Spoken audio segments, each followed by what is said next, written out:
네, 저 네포스텍의 조민수라고 하고요. 네, 저는 포항에서 컴퓨터공학이랑 인공지능 관련된 연구를 하고 있습니다. 네, 아, 네, 저는 생물학 쪽에 연구를 하고 있지는 않고요. 그 설계론과 관련자 보면 사실은 뭐 앞서서 많은 발표자분들께서 얘기하셨지만 사실 진화가 그 컴퓨팅 쪽이랑 관련이 깊거든요. 그래서 실제로 이제 그 시뮬레이션들을 위해서 뭐 생물학 관련된 이볼루션 을 컴퓨터로 시뮬레이션하는 연구도 많이 있는 상태고, 그리고 이제 다양한 이제 컴퓨팅 문제들에서 진화 알고리즘들을 쓰고 있거든요. 네, 그런 면에서 사실 어떻게 보면 진화론과 그 알고리즘 연구, 그리고 뭐 이제 그 CS 전반 연구가 관련이 깊다고 얘기할 수 있을 것 같아요. 제가 오늘 이야기할 내용은 그 진화 현상 관련된 연구들이 사실 인공지능 분야에도 많이 쓰이고 있고요. 실제로 기여도 하고 있는데, 그런 내용들과 뭐 그런 어떤 기여와 한계, 그런 것들을 짚어보는 식으로 어, 네, 발표를 간략히 준비를 했습니다. 시간이 이게 점심시간이라서 제가 가능하면 짧게 끝낼 수 있게 빨리 진행을 하겠습니다. 네. 아, 이제 뭐 쉽게 이야기하면 뭐 저도 이제 인공지능 관련된 연구를 하고 있는데요. 이게 진화 진화 알고리즘들이 잘 동작하면 되게 좋을 것 같아요. 왜냐하면 그냥 시뮬레이터를 크게 만들어 가지고 그 제 시스템들을 진화시켜 가지고 좋은 시스템을 만들 수 있으면 대학원생 없이도 연구를 할 수 있잖아요. 논문도 많이 쓰고. 저도 그런 날이 빨리 왔으면 좋겠는데 그게 뭐 쉽지는 않은 것 같습니다. 제가 이 발표에 모티베이션이 됐던 논문이 있는데요. 이게 아티피셜 라이프 저널에서 이제 작년에 발표됐던 논문입니다. 여기 제목을 보면 The Surprising Creativity of Digital Evolution이라고 돼 있고, 저자들이 되게 많죠. 실제로 진화현상 관련된 연구를 하는 연구자들이 많고, 그리고 실제 AI 분야에도 적용이 많이 되고 있거든요.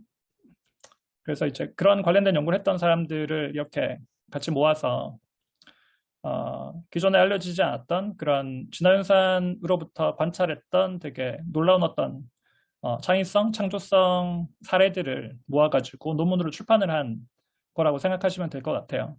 이 저자들 중에 이제 첫 번째, 두 번째 저자는 실제로 이제 AI 분야에서 이제 머신러닝 특히 이제 강학습 관련된 연구를 많이 하고 있고, 그리고 진화 알고리즘들도 많이 적용하고 있는 연구자들이고요.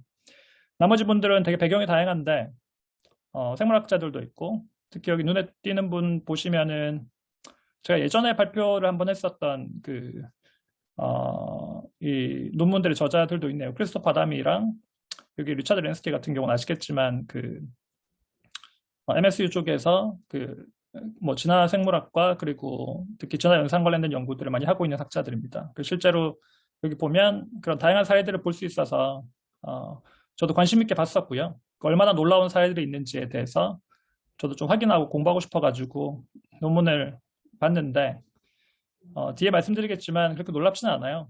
어떻게 보면 그런 면에서 되게 2020년에 발표된 논문이 되게 추천할 만한 논문인 것 같아요. 그러니까 진화현상이 어느 정도까지 좋은 결과를 내보여주고 있고, 또 그 한계가 뭔지에 대해서 같이 함께 보여주는 논문이라서 그 사례들을 한번 살펴보고 싶으신 분들은 꼭 한번 읽어보시면 좋을 것 같습니다. 뭐 길긴 한데 그렇게 길진 않아요, 논문이. 이 논문의 첫 부분에 보면 여기에 대한 모티베이션이 정확히 적혀 있거든요. 읽어보시면은 일단 이볼루션, 진화 자체가 사실은 이제 알고리즘ik한 프로세스라는 거죠.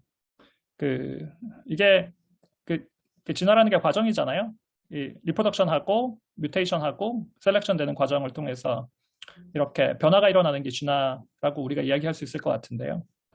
사실은 이러한 어떤 현실에서 일어나는 물리적 과정 자체는 컴퓨팅으로 충분히 시뮬레이션을 해볼 수 있는 거고, 일반화된 어떤 그런 결과들도 다 얻을 수 있기 때문에 사실은 뭐 진화라는 거는 그냥 생물학 현장에서 관찰하고 실험하고 연구하는 것뿐 아니라 컴퓨팅 쪽에서도 충분히 우리가 뭐 관찰하고 또 연구해 볼 수 있는 주제라서 실제로 그렇게 되고 있죠.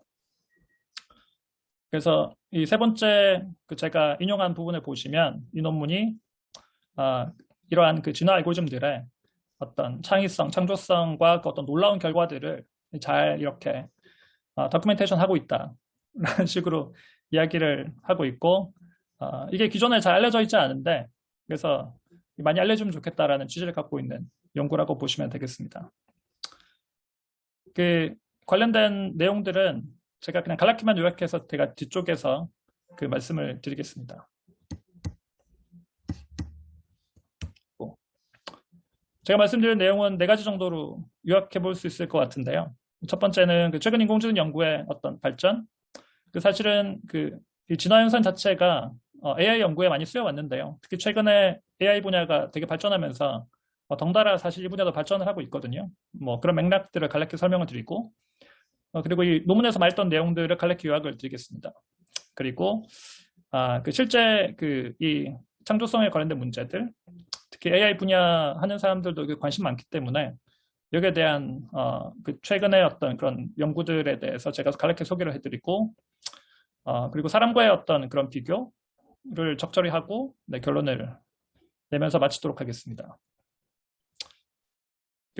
인공지능 분야는 아시겠지만 대단히 많은 어떤 서브 토픽들로 이루어져 있거든요. 학습 분야를 연구하는 머신러닝 분야도 있고, 그 이외에 다양한 모달리티를 연구하는 분야들로 이렇게 나누어져 있죠. 실제로 스피치 쪽, 뭐 비전 쪽, 그리고 뭐 랭귀지, 텍스트 쪽이랑 그다음에 실제 플래닝이나 뭐 이런 쪽을 연구하는 분야도 있고, 뭐 로코모션 같은 걸 연구하는 로보틱스 분야도 있다. 뭐 이렇게 대략 구분해 볼 수 있을 것 같아요. 제가 하는 분야는 비전이고요. 시각지능 관련된 연구를 하고 있습니다.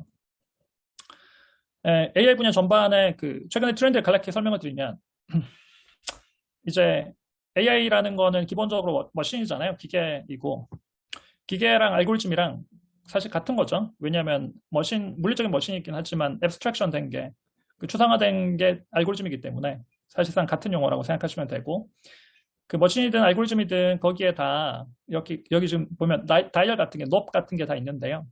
하이퍼 파라미터들이 있거든요. 파라미터들이 있는데 그 파라미터들을 바꾸면 기계의 성질, 알고리즘의 성질이 바뀌게 되죠.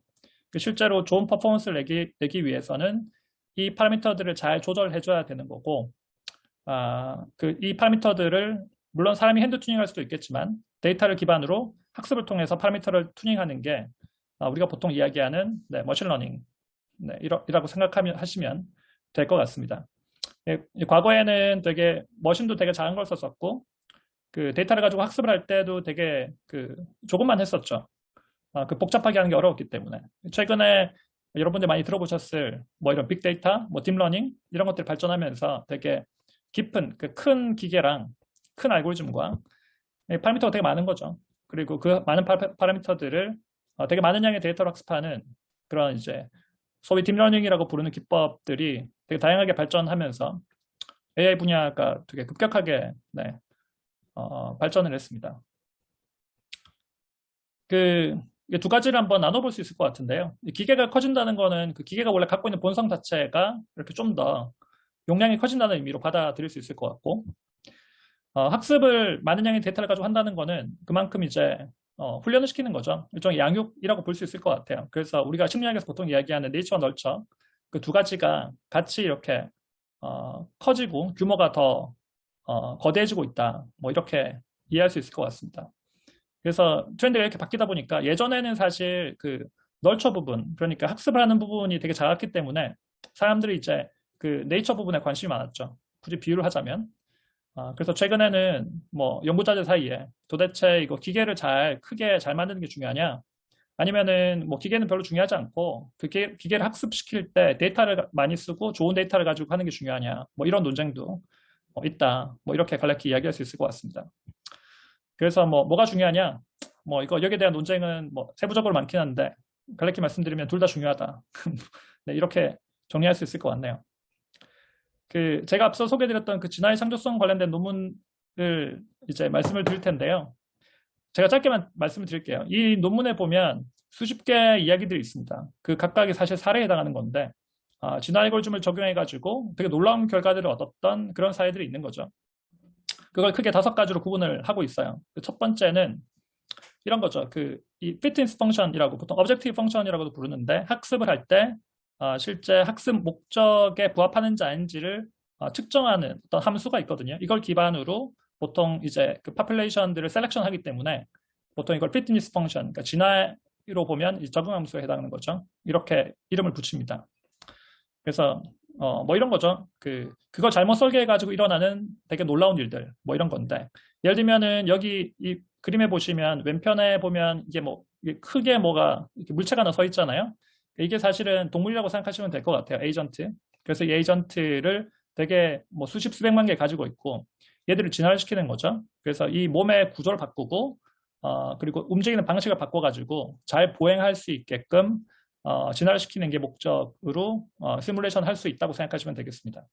근데 이제 피트니스 펑션 자체가 이 동물이 빨리 그냥 움직이는 거에 초점을 맞추면 사람들이 생각할 때는 뭔가 다리를 만들어가지고 걷거나 뛰거나 뭐 점프하거나 이럴 거라고 생각하잖아요. 근데 그렇게 하지 않고 실제로 진화를 시켜보면 그냥 키를 쫙 키워가지고 이렇게 덤블링을 하는 거죠. 넘어져가지고 머리를 갖다가 땅에 대고 다시 이렇게 제주를 넘는 그런 식으로 되게 예상과는 대단히 다르게 진화를 하더라. 뭐 이런 사례. 여기에 대한 비슷한 사례들이 되게 많아요. 그런 게 일단 첫 번째 클래스고요. 두 번째는 그 unintended debugging이라고 되어 있는데 요약을 드리면 이 시뮬레이터의 어떤 버그들을 공략해가지고 실제로 피트니스를 높이는 식으로 진화하는 사례가 되겠습니다. 이거는 쉽게 말씀드리면 컴퓨터 게임을 하는데 그 게임에서 이제 좋은 스코어를 얻는 식으로 진화를 시킨다고 생각하시면 그 스코어를 실제로 이게 의도와는 다르게 높일 수 있는 어떤 그런 버그를 찾아가지고 걔를 공략해서 진화를 시켜서 스코어를 높이는 식으로 진화를 한다는 거죠. 여기에 대한 사례도 되게 많아요. 여기에 대한 사례가 또 뭐 한 10개 정도 있습니다. 이 두 번째 카테고리. 세 번째 카테고리는 일단은 좀 애매하긴 한데 사람이 예상했던 것과는 반대로 되게 좋은 성능을 내는 경우가 있다는 보고들이 되겠습니다. 이게 뭐냐면 여기 예를 들면 여기 예제를 보시면 이게 그래스핑 하는 거거든요. 여기 지금 팔이 있는데 로봇 아미 있는데 앞에 물체가 보이죠. 이걸 짚는 게 실제로 이 진화 알고리즘의 목표가 되겠습니다. 근데 지금 이게 옆에 이제 이 그리퍼라고 되어 있는데 찝는 이 손 집게 부분을 움직이지 못하게 해두고 진화를 시켜봤다고 해요. 그냥 당연히 안 될 거라고 생각하고. 그런데 의외로 얘가 저 집게를 이렇게 움직이지 않는 상태에서 저 그 상자 위로 이렇게 내려 꽂아가지고 그걸 여기 이 사이에 끼워서 물체를 집었다고 하네요. 네, 그래서 놀라운 사례다. 뭐 이런 보고가 되겠습니다. 또 이런 비슷한 사례들이 또 뭐 한 10개쯤 돼요. 논문 읽어보시면. 그리고 네 번째 카테고리는 Impressive Evolved Art of Design인데 이거는 그냥 여러분 그 물체 같은 거 설계할 때 다양하게 파트들을 셔플링할 수 있잖아요. 그래서 그 중에서 그럴듯해 보이는 거를 이제 셀렉션 해가지고 어떻게 보면은 물체 특히 이제 어떤 그런 예술 작품이나 아니면 뭐 어떤 뭐 가구 같은 것들을 설계할 때 이용할 수 있거든요. 그래서 뭐 진화 알고리즘이 그런데 유용하더라. 그리고 가끔씩은 되게 좋은 어떤 형태를 만들더라라는 보고가 되겠습니다. 이게 또한 10개쯤 됩니다. 근데 이거 사실 아시겠지만 대부분 다 쓸데없는 거고 그 중에 하나가 또 얻어 걸리는 식으로 이제 뭐 좋은 것들이 나오는 거거든요. 그런 맥락에서 보면 뭐 그냥 그렇다고 말할 수 있겠죠. 그 다섯 번째 카테고리는 실제 생물학에서 일어나고 있는 어떤 진화, 그러니까 생물학에서 우리 관찰할 수 있는 진화의 결과와 유사한 형태로 시뮬레이터 상에서의 진화가 일어나는 경우에 대한 사례가 되겠습니다. 여기에 보이는 이미지들을 보시면 여기 동물 같은 게 이렇게 걸어가고 있잖아요. 실제로 이게 진화 알고리즘 통해 가지고 동물을 이렇게 움직이게 만든 건데 실제로 움직이는 형태들을 보면 꼭 개가 이렇게 걸어가거나 달리는 것처럼 움직이게 되죠. 그래서 적절히 피트니스 펑션을 학습을 하면 생물학에서 일어나고 관찰되는 현상들과 되게 유사한 형태의 로코모션이 진화가 되더라라는 그런 보고가 되겠습니다. 이 정도 5가지 사례를 정리를 해서 쫙 보고를 하고 있고요. 그래서 결론은 여기 보이시는지 모르겠는데 이러한 컴퓨팅에서 관찰되는 진화의 놀라운 결과들이 실제 진화의 창조성에 대한 중요한 어떤 뭐랄까요 증거가 된다라는 결론을 맺고 있어요. 이게 다라고 생각하시면 되겠습니다. 실제로 이제 읽어보면 이제 물론 놀랍게 생각할 수도 있겠죠. 근데 대부분은 다 놀랍다기보다는 보통 일반적으로 이제 알고리즘을 연구하시는 분들이 시뮬레이션을 돌려보면 뭐 마주치게 되는 예외적인 사례들에 해당한다고 생각하시면 될 것 같고요. 그래서 결론은 이제 그렇게 인상적인 결과는 없다. 그런데 이제 이분들한테는 되게 그게 흥미로웠나 봐요. 사실은 보면 이 진화 자체가 우리가 생물에서 관찰되는 진화의 결과들을 보면 대단히 놀랍기 때문에 그런 비슷한 관찰들을 좀 이렇게 빗대어서 이렇게 예를 모아 보려고 노력한 결과인 것 같습니다. 실제로 이제 이 창조성의 문제, 그러니까 진화가 대단히 놀라운 결과들을 이제 획득하기 위해서는 사실 이 AI 분야 전반에서 관찰되고 있는 어떤 문제들을 해결을 해야 되는데요. 그 부분에 대해서만 간략히 언급을 하겠습니다.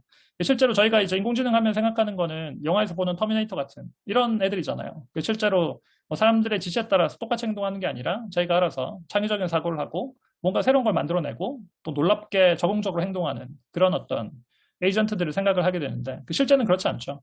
실제 AI 분야가 많이 발전하긴 했지만 성공적인 영역이 있죠. 되게 구체적이고 아주 세부적인 분야에 대한 전문가 시스템들은 여전히 잘 개발되고 있고요. 최근에 이제 딥러닝 통해서 퍼포먼스도 상당히 높아졌습니다. 그리고 일단 그 태스크들 자체는 정의하기 되게 쉬워야 되고 데이터도 양이 많이 있어야 돼요. 그러면은 되게 좋은 결과를 보여준다. 이렇게 이야기를 할 수 있을 것 같고요. 여전히 문제가 되는 부분은 일단은 적응을 잘 못한다는 거죠. 그러니까 도메인이 바뀌면 문제의 도메인이 살짝 바뀌거나 데이터의 분포가 상당히 좀 바뀌게 되면 거의 망가져버린다는 게 가장 큰 이슈고요. 그리고 아웃풋 스트럭처가 다르거나 문제 자체의 형태가 다른, 구조가 다른 도메인으로 가져와 버리면 적응을 못한다는 문제가 있고 그렇기 때문에 이제 이렇게 적응을 시켜야 될 때는 실제로 항상 사람의 어떤 개입을 필요로 하는, 그러니까 외부에서의 정보의 유입을 필요로 하는 상황이 발생하게 된다라는 게 여전히 스테이트 오브 더 아트 최첨단 인공지능 분야의 결과들을 보더라도 여전히 존재하는 문제가 되겠습니다. 이걸 한마디로 요약하면 일반화의 문제라고 할 수 있을 것 같은데요. 그러니까 우리가 데이터를 기반으로 해서 머신을 또는 알고리즘을 학습을 해요. 그래가지고 저희가 실제로 도메인에 어떤 현실에 와가지고 그걸 적용을 할 때는 당연히 트레이닝 데이터와는 다른 언신 데이터에 적용을 해야겠죠. 그렇죠? 실제로 여기에 보시면은 트레이닝할 때 썼던 데이터가 왼쪽이고 언신 데이터가 이제 그 중간인데 실제로 분포가 이렇게 비슷하면 이미지가 물론 각각 구체적으로 다르긴 하지만 좀 비슷해 보이잖아요, 분포가. 그렇죠? 그러니까 이러면은 잘 동작하는데 이제 문제는 그게 만족이 안 될 경우가 문제죠. 맨 오른쪽에 보시면은 이게 실제로 필드에 가보니까 데이터가 이런 식으로 들어오더라. 근데 보시면 훨씬 더 복잡하고 훨씬 더 세밀하고 뭔가 배경도 많고 이렇잖아요. 이러면은 이 기계가 동작을 하지 않습니다. 잘 성능이 안 나와요. 이게 이제 일반화의 문제라고 하는데 이렇게 unknown 데이터에 디스트리뷰션이 다른 데이터에 일반화가 돼야 사실 어떻게 보면 이 기계가 창의적으로 적응했다라고 이야기를 할 수 있겠죠. 이게 사실 하나의 케이스인데 이 상황이 바뀌는 거는 너무 다양하거든요. 그래서 이런 모든 케이스에 적응을 한다는 것 자체가 대단히 힘든 문제라고 생각하시면 되겠습니다. 그래서 이렇게 얼굴 탐지할 때도 실제로 어둡거나 비가 오거나 밤이거나 이러면 얼굴 탐지가 안 되고 사람도 마찬가지고요. 그렇다 보니까 이게 실제 인공지능에서 이제 최근에 되게 이제 핫한 뭐랄까 연구 트렌드 중에 하나가 이런 어떤 어댑테이션을 어떻게 하면 메타러닝이나 다양한 셀프 스퍼바이스 러닝 이런 기법들을 가지고 잘할 수 있을지를 연구를 하거든요. 그 이유가 사실 이러한 문제들과 관련이 깊다고 이해하시면 되겠습니다. 최근이 아니군요. 몇 년 전에 구글에서 이제 이 사진들 태깅하면서 사용자가 흑인 사용자였는데 올린 이미지를 보고 이제 고릴라라고 태깅을 하는 바람에 되게 문제가 됐던 사례가 있었죠. 이것도 사실 생각해보면 일반화가 잘 안 되기 때문이에요. 왜냐하면 도메인이 바뀌었기 때문에 학습할 때 데이터들은 주로 이제 백인들이나 동양인들을 사용을 했는데 필드에 가서 적용될 때는 실제로 흑인들이 꽤 있다 보니까 적응을 못하는 거라고 생각할 수 있겠죠. 왜 어렵냐? 여기 핵심이 나와 있는데요. 이 지능이 뭔지를 몰라요. 그러니까 우리가 실제로 무언가를 학습시키고 무언가를 튜닝하기 위해서는 적응하기 위해서는 내가 적응을 잘하고 있는지 아닌지를 판단을 해야 되잖아요. 실제로 피트니스 펑션도 마찬가지고 제가 학습할 때 얘기했던 그 objective function도 마찬가지인데 이런 식의 목적 함수를 정확하게 만들고 그걸 정의할 수 있어야 그걸 측정할 수 있어야 학습을 제대로 할 수 있겠죠. 근데 인텔리전스라는 것 자체는 이게 정의할 수가 없잖아요. 이게 아는 사람이 제대로 아는 사람이 아무도 없어요. 그래서 이게 평가하기도 힘들고 그리고 이걸 제대로 실제로 구현하는 것도 이게 너무 힘든 거죠.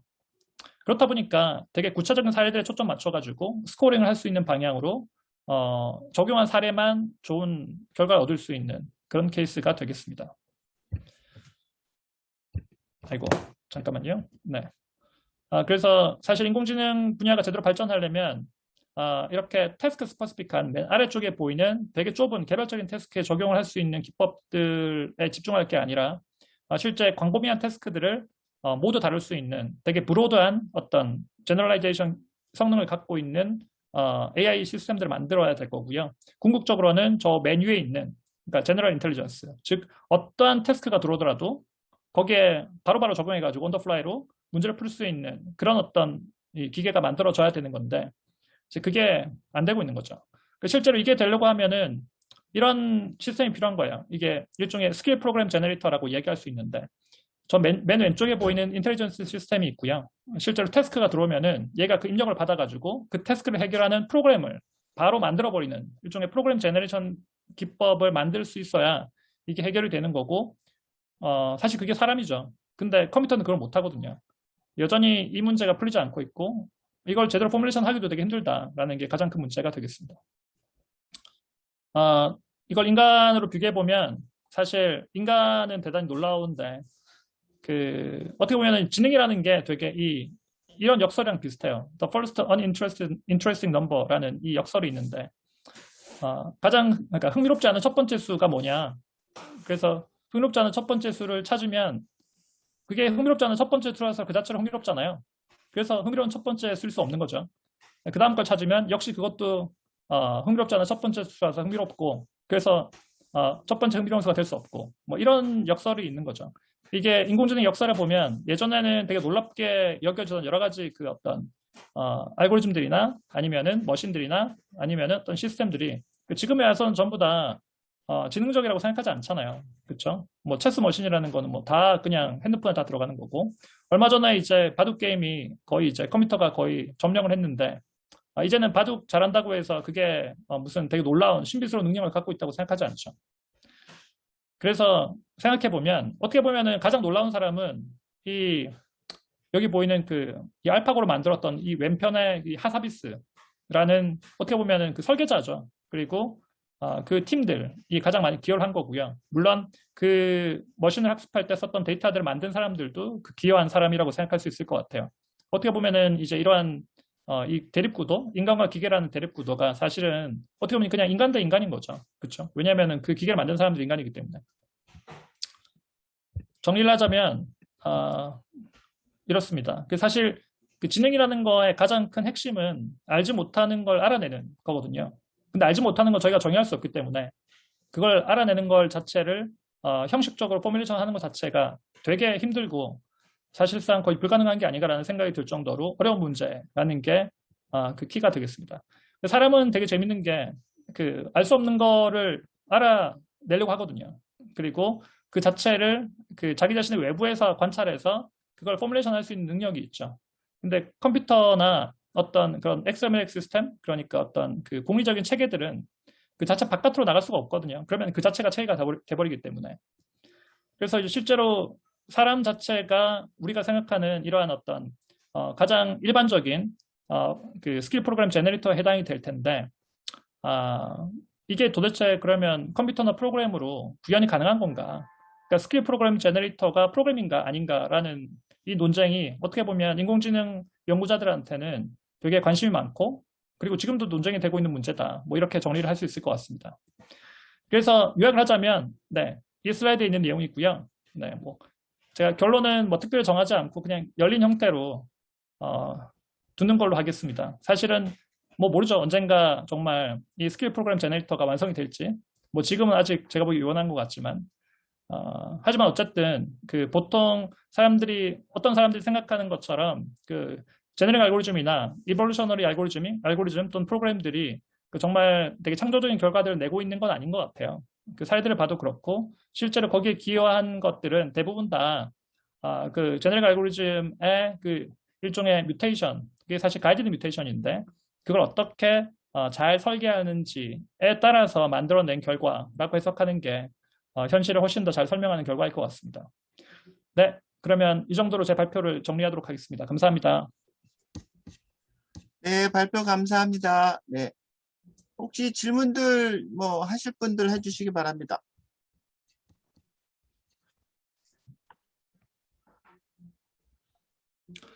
네, 코멘트 솔로몬님 주신 거 제가 보고 있는데요. 네, 인공 알고리즘의 진화적 반응 양상도 결국 알고리즘의 기본적 반응 양상을 기본적 설계해야 이루어지는 것이라서 네, 지적 설계를 제시하는 것 같다. 네, 저도 동의하고요. 이게 보면 그 artificial intelligence라는 말 자체에 말하는 그 artificial이라는 게 결국 디자인이거든요. 그렇죠? 이게 natural intelligence가 아니라 artificial intelligence이기 때문에 artificial은 결국 사람이 설계한 걸 말하는 거고 그런 의미에서 사실 AI 분야 전반이 어떻게 보면은 그 지적 설계 패러다임 내에서 연구를 하고 있다라고 생각하시는 게 맞을 것 같아요.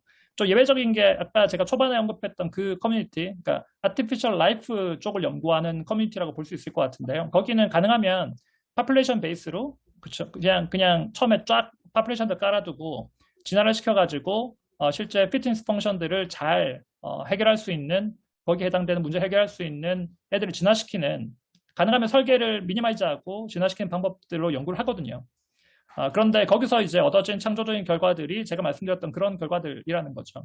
사실은 생산적인 결과가 별로 없다라고 보는 게 현실적으로 맞을 것 같습니다. 그래서 뭐 네, 솔로몬님 말씀하신 거는 저도 동의합니다. 네. 제가 그 한 가지 질문할게요. 네.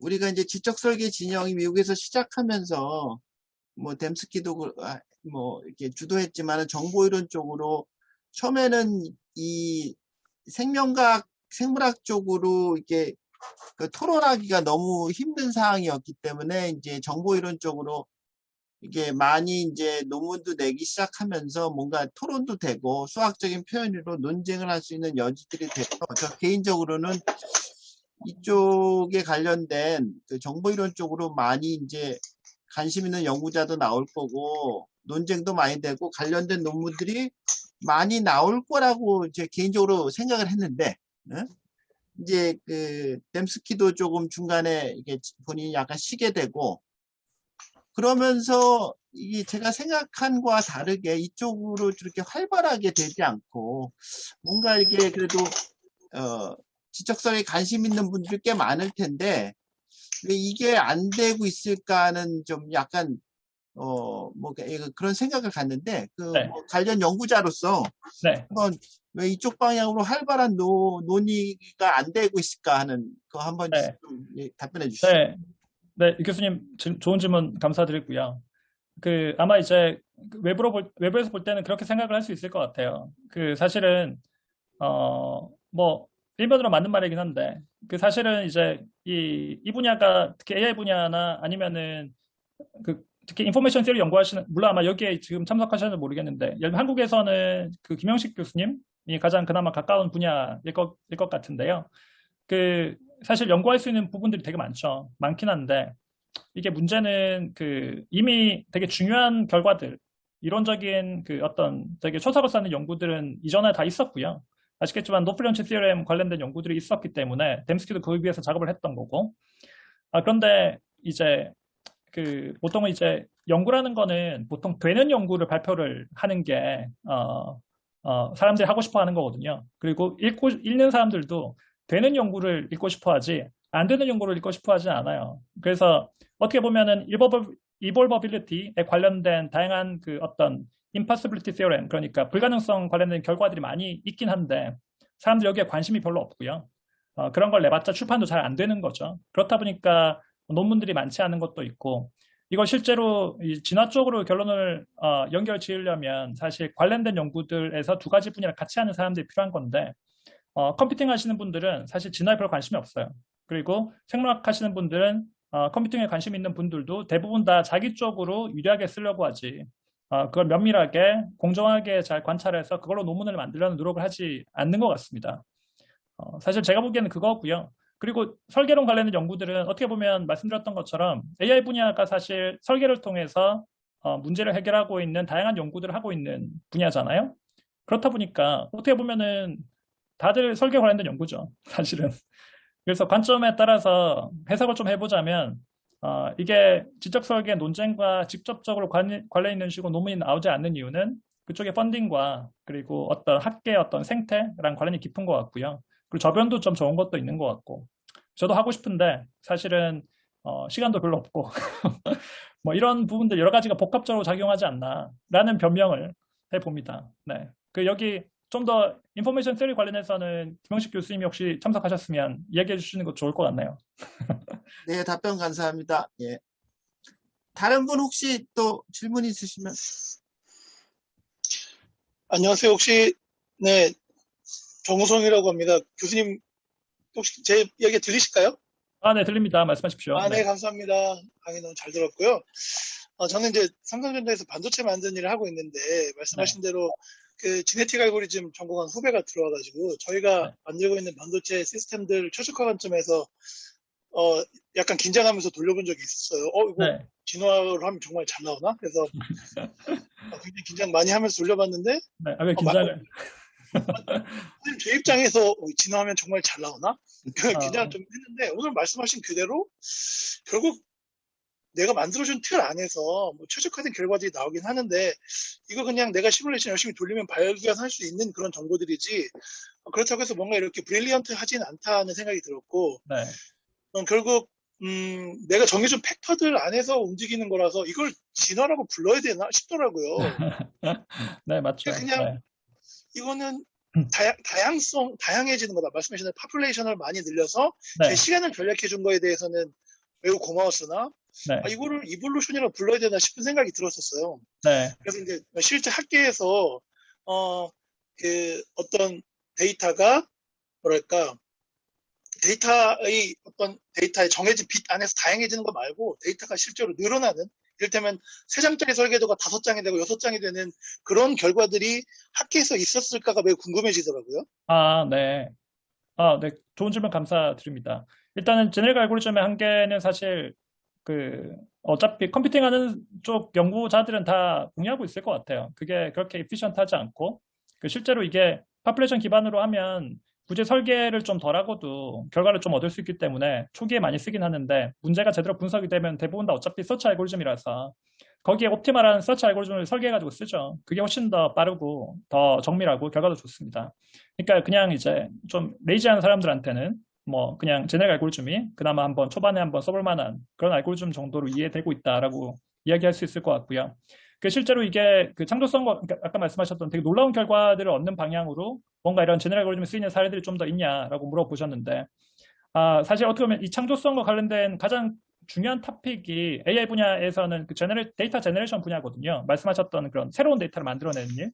이게 뭐 아시는 분은 들으셨을 수 있지만 최근에 되게 이미지 막 생성해내고 없는 사람 얼굴 만들어내고 이런 거 많이 하잖아요.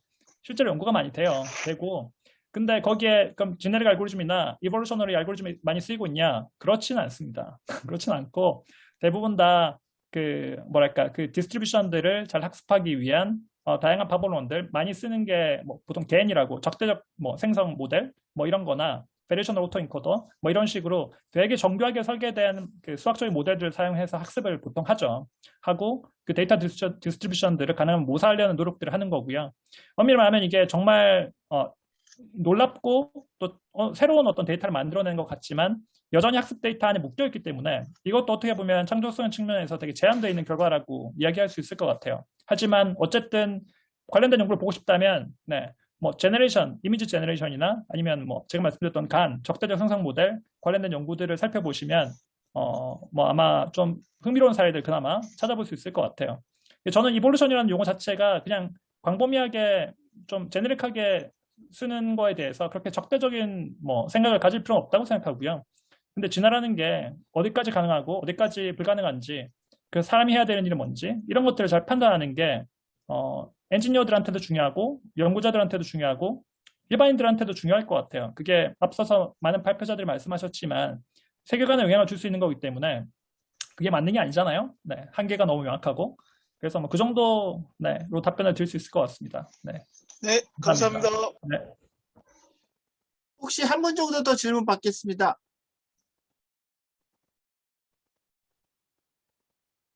네, 없으신가요? 네. 네. 없으면, 네, 예, 발표 감사합니다. 네. 감사합니다. 네.